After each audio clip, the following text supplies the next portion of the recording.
inyo mga boss, welcome po sa Home TV. Bali sa video po natin ngayon ay sasagutin po natin yung mga tanong sa atin na paano daw po magdagdag ng outlet na kukuha po tayo ng supply dito sa ilaw. Bali bago po tayo mag-umpisa, lagi nyo pong tatandaan, ito pong breaker nyo, lagi nyo pong bababayan. Ang ibig sabihin po niyan, naka-off po yan para safety po kayo kapag ka nagwa-wiring po kayo ng kagaya nito. Bali dito po ay gumamit po tayo ng 20 ampere na breaker. Ito naman pong wire natin, number 12 po. Bali ang connection po natin dito, line to neutral. Ang ibig sabihin po niyan, ito pong kulay red natin, ito po yung line 1, 220 volt po siya. Ito po yung pinaka-live natin. Ito naman pong black, ito yung neutral, 0 volt po siya. Ngayon po, lagi nyo pong tatandaan kapag magdadagdag po kayo ng outlet, tapos po kukuha kayo ng supply dito sa ilaw, dyan po sa mga kisame nyo, hahanapin nyo po itong junction box. Kasi po, dyan po tayo mag-i-slice. Ngayon po, pagka nakita nyo na itong junction box, ang hahanapin nyo lang po dito, ito pong line 1, saka itong neutral. Wala po kayong ibang hahanapin dyan, kundi yung line 1 saka neutral lang po. Ang tanong naman po, paano po pagka 3-gang switch po yung gamit namin, kaya 2-gang switch? Wala pong problema dyan. Kahit po maraming wire dito, maraming ilaw dito, ang hahanapin nyo lang po dito sa junction box, ito pong line 1 saka yung neutral. Ang tanong po, Home TV, paano po namin malalaman yung line 1 saka neutral dyan? Bali ito po, gumamit po kayo ng AC voltage detector para malaman nyo po yung line 1 saka neutral dito. Yan. Open nyo lang po ito. Yan. Ngayon po, ang gagawin nyo dito sa breaker, i-open nyo po ulit yan. I-on nyo po. Yan. Ngayon po, albawa, ito na yung mga wire dito sa junction box, dyan sa kisame nyo. Hahanapin natin yung line 1 saka neutral. Yan. Idikit nyo lang po yan. Yan. Kung makikita nyo po, umiilaw po siya. Ang ibig sabihin, ito po yung line 1 natin. Yan. Kasi, umiilaw po siya. Yan po yung pinaka-live. Dito naman po sa kabila. Yan. Hindi po siya umiilaw. Kasi ito po, 0 volt po yan. Ito yung neutral natin. Ngayon po, kapag nagdi-detect po kayo dito, lagi nyo pong tatandaan, ito pong switch nyo, lagi pong naka-off yan. Kasi pag in-open nyo po yan, siyempre maraming wire po dito. Ngayon, baka ma-detect nyo po itong return. Yan, kasi pag naka-open po yan, may tumatakbo po na kuryente dyan. Ayan. Ayan. Baka ang makuha nyo po, etong return, baka dito po kayo mag-splice ng line 1. Akala nyo po ito yung line 1. Imbis na ito po. Ngayon, kasi pag dinetect nyo, umiilaw din po yan. Saka itong line 1. Pero itong neutral po, hindi po yan. Kasi 0 volt po yan. Ngayon, ang gagawin nyo po, pag nagde-detect po kayo ng line 1 saka neutral, hahanapin nyo po sila, lagi nyo pong i-off to. Ganyan po. Kasi kahit ito po, yung return, dikitan nyo po yan, wala pong dumadaloy na kuryente dyan. Para hindi po kayo malito. Kumbaga, makita nyo po talaga yung line 1 saka yung neutral. Ayan po. Sana po ay maliwanag po sa atin yan mga boss ha. Ngayon po, kung magdadagdag po kayo ng outlet, dito po kayo mag-i-slice ngayon. Magpapatakbo po kayo ng line 1 saka neutral dito sa outlet nyo. Kailangan nyo po ng dalawang wire dyan. Yan, ito po yan. Line 1 saka neutral. Lagi nyo tatandaan yan mga boss ha. Kapag outlet po, dalawang wire lang, line 1 saka neutral lang po yan.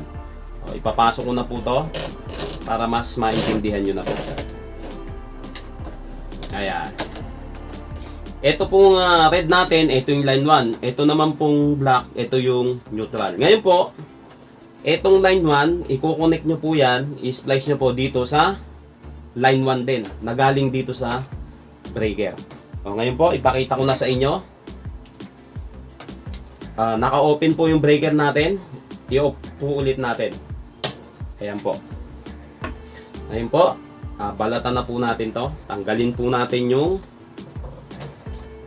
electrical tape niya. Ngayon po ito, luwangan nyo po yan. Para pag nag-splice po kayo, maganda po. Ngayon po ito, balatan nyo po. Medyo habaan nyo mga boss ha. Para hindi po kayo mahirapan kapag nag-splice po kayo. Ayan. Ang gagawin nyo po, ganyan lang. Isasama nyo lang po siya. Hihitin nyo po. Ayan. Tapos gamitan nyo po ng plies. Ayan. Kailangan dito mga boss, mahigpit po yung pagkaka-splice nyo ha. Hindi po pwede yung maluwang dito. Kasi pag maluwang po yan, may tendency pong uminit yung wire natin.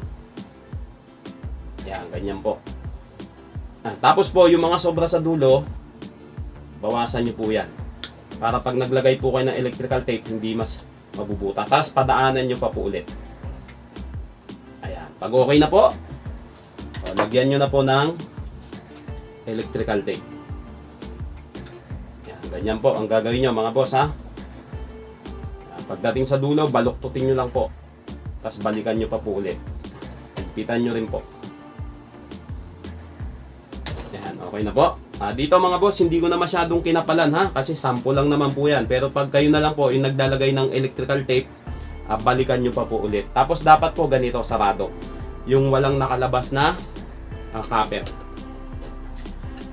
Tapos po, dito naman po tayo sa neutral.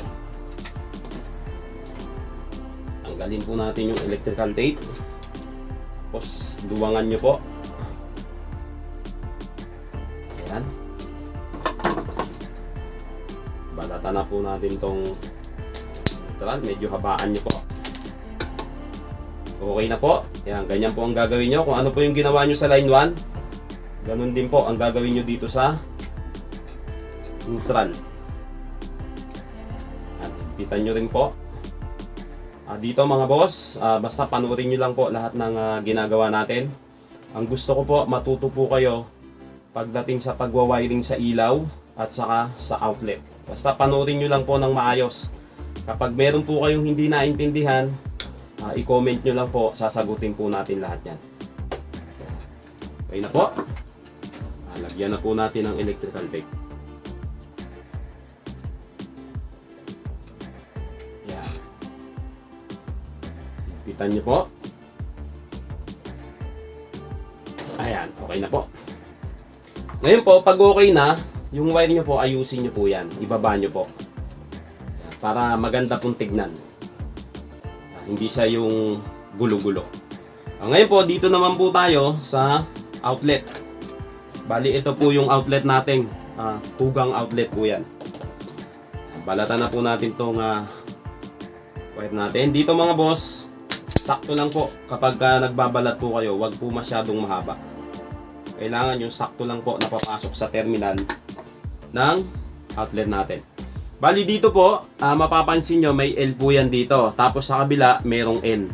Neutral po yan dito, line 1. Itong butas na to, dyan nyo po ipapasok yung line 1. Sa kabila, yung neutral naman po. Yan, pasok ko na po. Yan. Pag pinasok nyo po, hatakin nyo po. Pag sumasabit na po, ibig sabihin po niyan, nakalak na po yan. Yung neutral po, sa kabila naman po. Hatak, okay na po.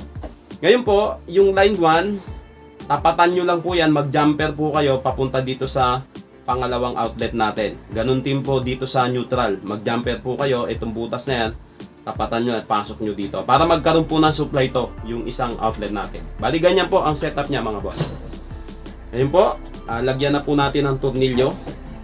Para malaman po natin kung tama po ba yung ginawa natin.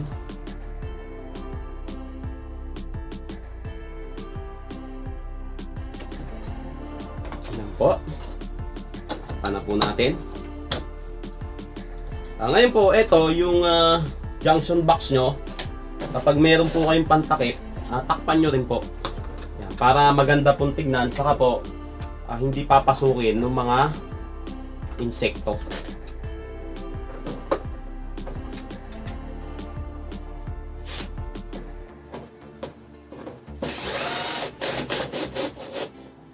Yan, ganyan po. Ngayon po, bali subukan po natin yung dinagdag po nating outlet. na kumuha po tayo ng supply dito sa ilaw. I-on po natin yung breaker natin. Yan, gumana. Yan, gumana po siya. Ngayon po, subukan po natin itong outlet na ginawa natin. Gumana rin po siya. Sa kabila po, gumana rin po siya.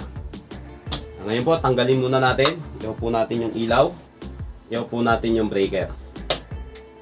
Ngayon po mga boss, halimbawa, gusto nyo po ulit magdagdag ng isang outlet. Dito po. Halimbawa, dyan po sa mga bahay nyo. Ang gagawin nyo lang po dyan, maglalagay po kayo ulit ng junction box. Magpapatakbo po kayo, mag-i-slice po kayo ng line 1, line 2 dito. Papatakbo po kayo dito sa junction box ng line 1 saka neutral po. Tapos, magpapatakbo po ulit kayo pababa dito ng line 1 saka neutral. Dito po yan. Tapos, ito po yung pangalawa na outlet nyo na magdadagdag kayo. Kung ano po yung ginawa natin dito, kukuha ulit kayo ng line 1 saka neutral dito, tatakbo naman po ulit dito sa junction box. Tapos, magpapatakbo po ulit kayo ng line 1 neutral, pababa naman dito. Ang tanong po, magdadagdag pa po ako ng isang ilaw na tugang switch dito po. Ganon din po ang gagawin nyo. Kukuha po kayo ng line 1 dito sa junction box, saka neutral. Yan, papatakbuhin nyo po yan dito. Ngayon, yung pag-ilaw po, yung line 1 po niyan, sa switch po pupunta. Ngayon po, yung neutral, dun po sa ilaw. Tapos maglalagay po kayo ng return. Yung kagaya po dito, sa ilaw dito, yung unang ilaw natin. Ngayon, halimbawa dito, gusto niya po ulit magdagdag ng ilaw. Ganun din po ang gagawin nyo. Hahanapin nyo po dito yung line 1 saka neutral. Ngayon, magpapatakbo naman po kayo doon.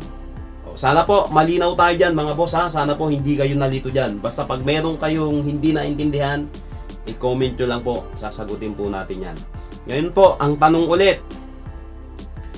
Safe po ba kapag ganito pong setup sa bahay namin? Ngayon po, ang gagawin nyo po dyan mga boss para malaman nyo po kung overload na po ba yung mga appliances nyo sa bahay, lalo na po kapag naka-single circuit breaker po kayo. Lalo po sa panahon ngayon, marami pa rin po ang gumagamit ng single circuit breaker. Kasi po, hindi naman po lahat kayang mag-branch circuit. Kasi po, medyo talagang gagastos po kayo kapag magba-branch circuit po kayo. Ang gagawin nyo po dyan para malaman nyo po kung overload na po ba yung mga appliances sa bahay. Bali, ito pong breaker nyo na 20 ampere, ayon po sa Philippine Electrical Code, hindi nyo po pwedeng isagad yan. Kumbaga, 80% lang po ang pwede nyong gamitin dito sa 20 ampere. Kaya ang gagawin nyo po dyan, ito pong 20 ampere nyo, bali, ita-times nyo po yan sa 80%. Bali, 20 ampere times 0.8, kasi 80% po equals 16 ampere lang po yung pwede nyong gamitin dito, kasi ayun po yung nakuha natin. Ngayon po, para malaman nyo po yung total watts na pwede nyong gamitin sa ganitong setup, yung 16 ampere po na nakuha nyo dito, ita-times nyo naman po yan sa volts, sa 220 volts. Ang tanong po, saan nyo naman po nakuha yung 220 volts? Kasi po, di ba kanina po sinabi ko, ito pong line 1 natin, 220 volts po to. Yung pinaka-supply niya po, dito, 220 volts. Ngayon po, yung nakuha yung 16 ampere dito, ita-times nyo po sa volts yan, yung 220 volts. Ngayon po, 16 ampere times 220 volts equals 3,520. Yun po yung pwede nyong gamitin ng watts na mga appliances nyo. Halimbawa po, sa bahay nyo, meron kayong tatlong electric fan. Tatlo po tatlong electric fan. Ang watts po ng electric fan nyo, bawat isa is 60. Ngayon po, 3 times 60 equals 120 watts. Sa electric fan po yan 120 watts. Ngayon po, meron kayong TV, isa. Ang watts naman ng TV nyo, 45 watts.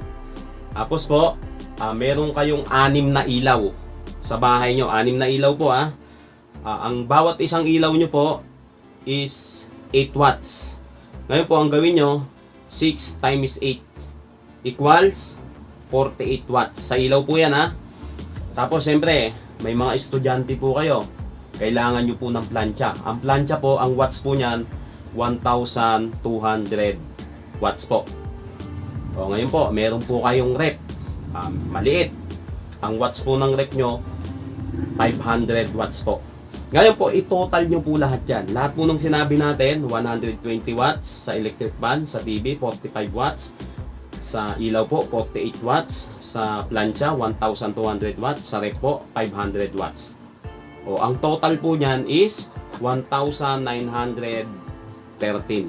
Ang tanong, kaya po ba yung watts na ginagamit nyo sa loob ng bahay nyo na 1,913? Kayang-kaya po. Kasi po, yung total po ng watts na pwede nyong gamitin dito po sa 20 ampere saka ito pong number 12 na wire nyo is 3,520. Ngayon po, ang total load nyo lang na ginagamit 1,913. Bali, ganun po ang gagawin nyo mga boss Kung gusto nyo pong malaman kung overload na po ba yung mga ginagamit nyong appliances sa bahay. Sana po naintindihan nyo po lahat ng ginawa natin saka yung mga pinagsasabi ko po dito. Kung meron po kayong hindi naintindihan, i-comment nyo lang po yan, sasagutin po natin lahat yan. Maraming salamat po sa inyo mga boss sa suporta po. Sana po ay tuloy-tuloy po kayo, hindi po kayo magsawa na suportahan itong channel natin. Maraming salamat sa inyo mga boss.